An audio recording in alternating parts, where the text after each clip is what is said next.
Assalamu alaikum wa rahmatullahi wa barakatuhu. You are welcome to another episode of the State of the Ummah, a program where we mobilize the Ummah to confront some of the biggest challenges facing us. Over time, we have had enough of talk. We are now at a point where specific and targeted consultations must be made. Real data must be collected and implementable solutions must be proffered and acted upon. The youth and women of any community is their strength.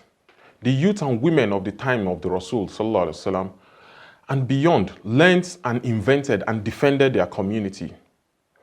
But can we say that of our own youth and women today? Research has shown that across the country, the issue of drug abuse is biting into this demography of the society. It is along these lines that the Abuja Muslim Forum, the organizers of State of the Ummah, decided to delve into this issue, among other issues. At the maiden edition of the State of the Ummah Town Hall meeting, all stakeholders discussed and presented positions and facts on the scale of the issue of drug abuse. Essentially, there was consensus among all that the issue of drug abuse is biting at the heart of the Ummah and something drastic has to be done. Let's listen to some of the opening comments from the expert, the Amir of the Abuja Muslim Forum, and even a poem by a student of the Noble Guide Academy. State of the Ummah, which is the program that you are attending this morning, is the initiative of AMF, that is Abuja Muslim Forum, to tackle issues affecting the Islam Muslims and our society in general. Islam first, then Muslims follow, then the society at large. Because as Muslims, we have to contribute our quota, as we have always done, to the development and progress of the nation. We cannot stay aloof, and that is why this program is being staged. Alhamdulillah, it's better to say something than to keep quiet, because this is something that is bothering all of us. Islam warned us. Look at this verse.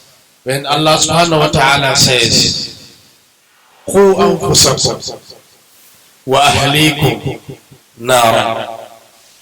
Protect yourself and your family. This terrible fire. The issue of hard drugs. Prophet of Islam identified as Ummul Khaba'is, the source of criminality. That is the meaning. Ummul Khaba'is, the source of criminality. All criminals, they cannot do that criminality without taking part of these hard drugs. There is no way as a human being to just come to the mosque, take up your rifle, start shooting. If you are at normal situation, no. You have to change yourself from normality to abnormality, then you can do that criminality. From the experience that we have over years, is that the drug issue or drug abuse is not a magic, it's not a curse. It's a disease and a sickness that caused and found within the family structure. And it is the negligence of the parents and the elders that ended or resulted into the expansion and spread of the drug abuse problem.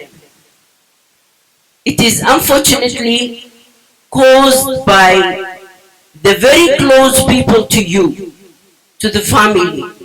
We discover things that are terrible and confusing when you realize or you find out that this drug habit has been transferred to the child from his uncle or his auntie, or from the neighbor, or from the driver, from the security man, from the lesson teacher. All kinds of people that we entrusted entering our family, mixing with our children and our wives and whatever, and they are the one that initially caused this problem. Drug abuse, one major problem in our society, causing me sleepless nights. But what can I say? Is it illiteracy, ignorance, and greediness? 20 people mad, making people sick. But what can I say? Keeps getting worse, second by second, minute by minute, hour by hour, day and day, week and week, year by year. But what can I say?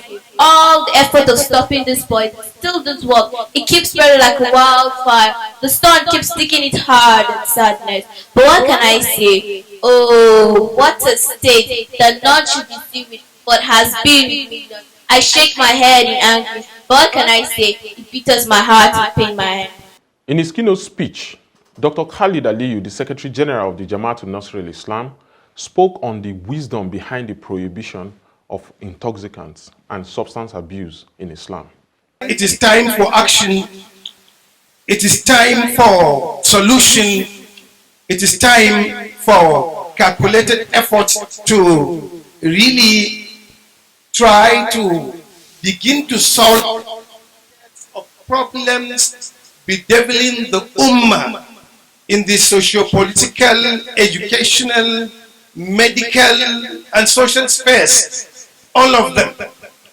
And that, alhamdulillah, if we try to be serious, then we have the solution at hand. And I think that psychological complex of only beating and overbeating, overflogging of the issues without making any effort will not take us indeed anywhere.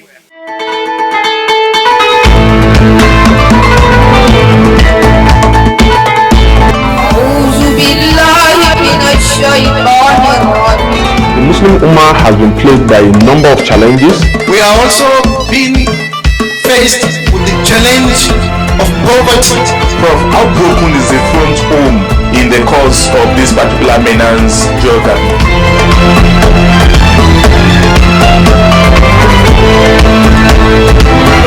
This issue of single parenting that is trending in our society today. Emotionally, those who consume drugs and who are abusers of drugs, they don't know how to deal with it. 2 months ago, we are able to rehabilitate some of them. How ready will a typical youth? What do you need to be ready to be dawah?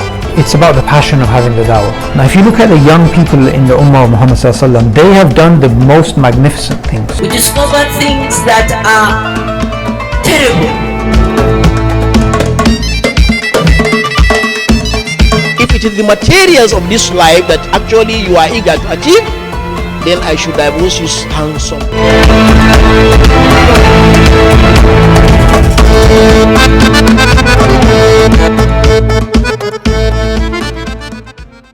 According to the 2018 National Bureau of Statistics survey, 14.5% of the nation's population are involved in one form of substance abuse or the other.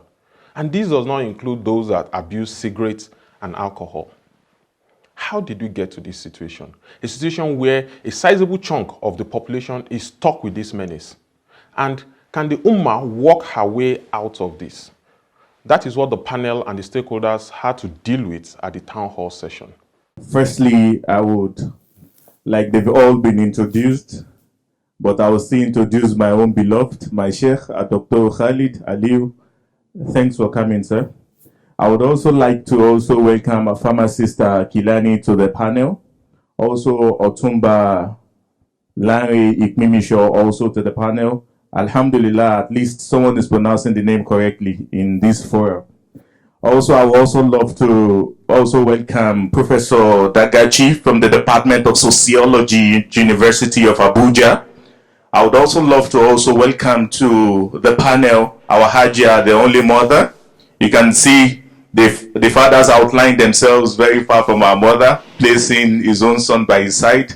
Hajia Hadiza Aliko. She owns an NGO that ventures and also tries their best in trying to see a panacea or solution to the menace we are going to be discussing today. Let me start by mentioning the issue of high rate of morbidity in the society. That is, loss of lives frequently and carelessly by those consuming drugs. Number two, we have the challenges of the issue of drug abuse being the source of crime and criminality in the society. Virtually more than 1,000 social crimes that we have in Africa, they are attributed, 80% of them are attributed to drug abuse, because it makes the perpetrator changing his status from a normal person to abnormal person. So virtually issues of terrorism, Boko Haram, what's it called, kidnapping, 419, and various forms of crimes and criminality by our youth are related to issue of drug abuse. Protecting the region itself, protecting the self, protecting the wealth or money, protecting the progeny, and protecting the wider relationship.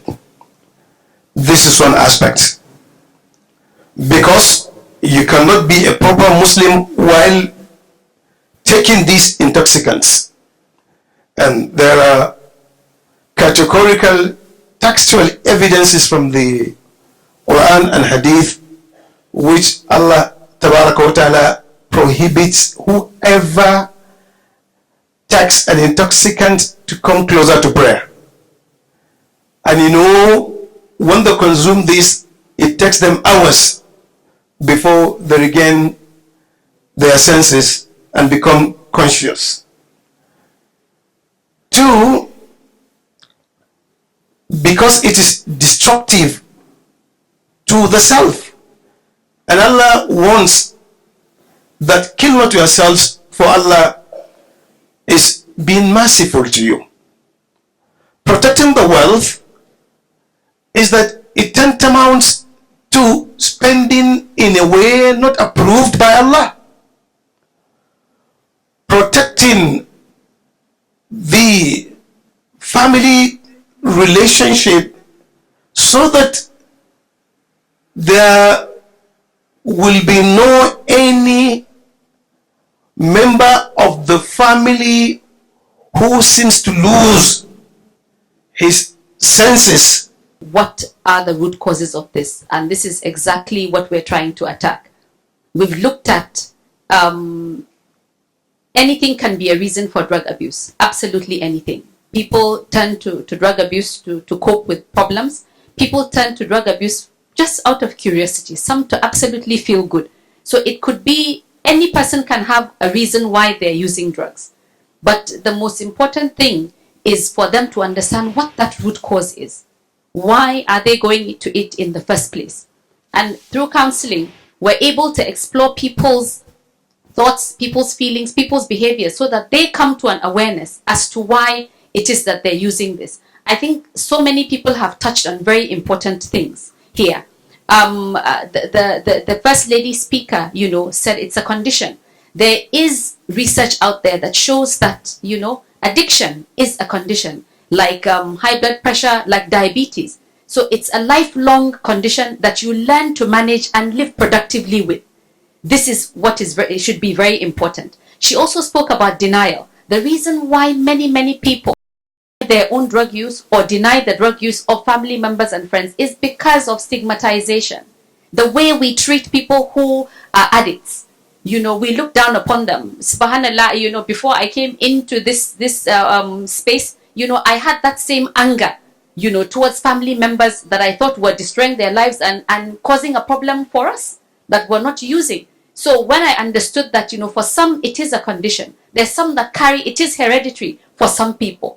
But if they don't know, as in young age, many people experiment with drugs, they try it. Some can get away with it. But for those who have that addictive gene, it becomes a problem, in the future. Many people don't realize that. So it's important to create awareness. The government of President Buhari, he said that he does not have a problem that is more than drug abuse in his hands now. He said Boko Haram, kidnapping, all they say they are all matter of child's play in his hand. That tells you how serious this matter is, because most of the crimes you see, they are predicated on drug use. Now, more than 85% of our people don't use drugs. They have never, just like you have said, how do we shield them? How do we protect them? And it goes back to what Ajia Albayan said and what she said about parenting, about getting our priorities right. Now, when we were growing up, everybody knows that if you are very brilliant in mathematics, what were you called in school? Chike Obi. Now, who is the best mathematician now? Nobody cares. Because what does it matter? What does it matter to be the best mathematician? What does it matter to come first? We have lost our values, so we need to return back to our values. Are you tired of the large volume of un-Islamic content that has taken over the media space? Are you looking for an exclusive collection of tafsir of the Quran, seerah of the Prophet, lecture on marital issues and child upbringing? Look no further, as iMedia Communication offers you all these and more in the Guided View Park. 120 hours tafsir of the Quran, delivered over 4 years in Al-Nur Mosque. Seerah of the Prophet, Shemail Nabi, 30 hours from 2017 to 2019. Da kai da roƙon Allah subhanahu wa ta'ala ya samu a cikin bayin da ake karban addu'o'insu a wannan wata mai albarka kuma ake gafarta musu. 25 hours of peace and unity convention. Mufti Menk lectures, 50 hours delivered in Nigeria and across the world for you and your loved ones. I have only created mankind and jinnkind to obey me. And wallahi, my brothers and sisters, if you do that, you will be content in this world. You will smile even if you are living under a tree. And if you don't do that, you will be depressed even if you are living in a palace. Did you hear that? Delivered on high-grade flash drives for your TV, your phones, your car or any other platform. Get your pack at iMedia Studio in Al-Nur Masjid, Wusetu, Abuja, or visit www.imediatv.tv or call 080-6131-9522. Take deliberate control of your life and that of your beloved ones by taking control of what they watch. So far, the panelists have identified a number of fundamental factors that drive and sustain drug abuse in the society. They include lack of role models, dysfunctional homes, peer pressure, and finally, stigmatization. I know there are communal implications to drug abuse, and that will be my next question to our prof. But to the pharmacist, what are the medical side effects of drug abuse and addiction? Thank you very much. There are so many side effects, and when we know the side effects or the signs, then we will be able to detect on time, because everything still boils down to the family.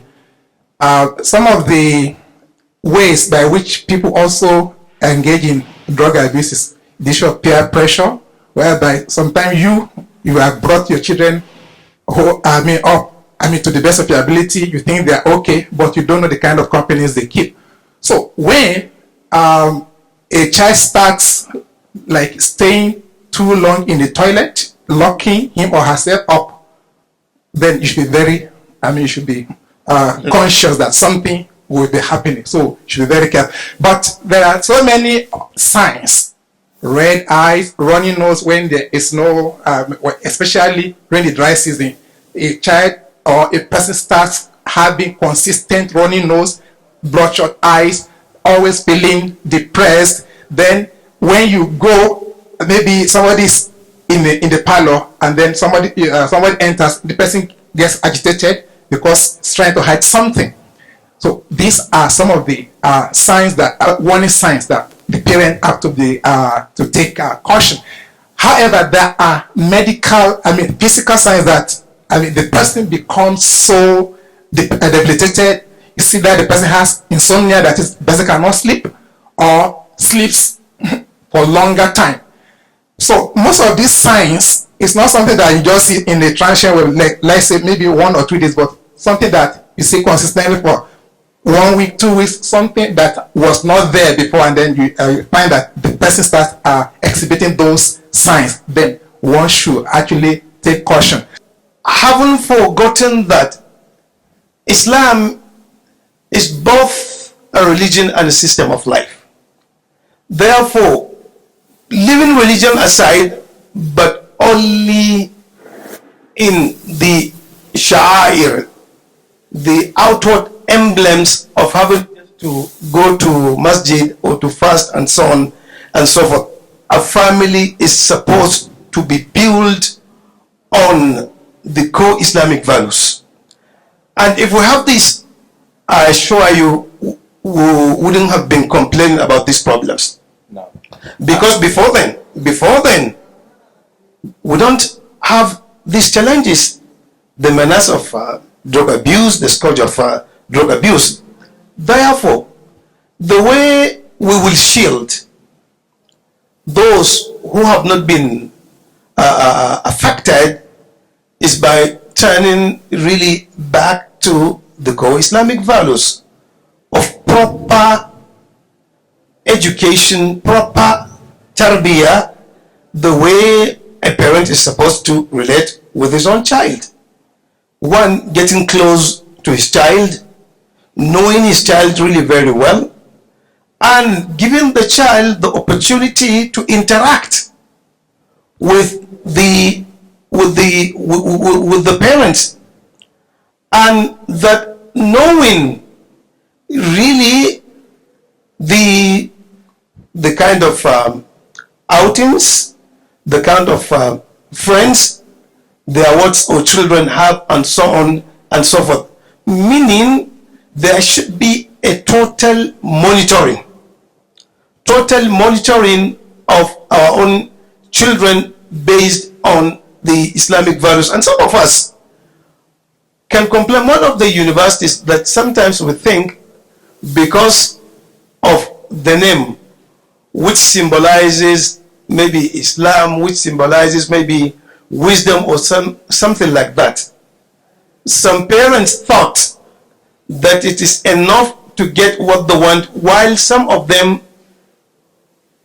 went to these universities shedding tears, crying in order to take their children back, because it is a place where after a week your son is no more who he is. I hope we're able to get some golden points there. First of all, do not stigmatize them. Secondly, bring them close and show them love. And also thirdly, the first one you mentioned, Adinu Nasi'a, trying as much as possible to counsel them as much as you can. I'll be coming back to our mother, Adia Adiza. Adia Adiza, like Sheikh has mentioned, some of the things the family should do to help those who are already into abusing drugs. And I can see where you were almost ending your speech the other time, your talk, was we judging them. So what is the responsibility of the community to help addicts? How can the entire community help those who we've adjudged to be addicted to drug abuse? Sometimes the level of addiction has gone very far that, you know, as a layperson, you might not be able to do much to get them off that drug. So it is important that you seek professional, it may be, you know, through a psychiatrist, psychologist, you know, counselor, but you need to get in some kind of professional help to get them to stop. If not, you know, the fact that it is available and acceptable in your home, the others may be prone to also going into that way. As society, I think the most important thing is to educate ourselves, for us to become aware, to even understand, you know, what this is. With better education, then the kind of treatment that we give addicts, the way in which we interact with them, or the way in which, you know, we look down upon them or even say horrible things to them, would become minimized. In the last 25 minutes, we've been listening to our stakeholders, our panelists, and all experts speaking on how we got to this point, the causes, and even the scale of what we are dealing with. In the next episode of the State of the Ummah, we will be looking at the solutions and the ways out of this menace, both as individuals and as a community. I remain your host on this program, Jibril Ibrahim. I say Assalamu alaikum wa rahmatullah wa barakatuhu.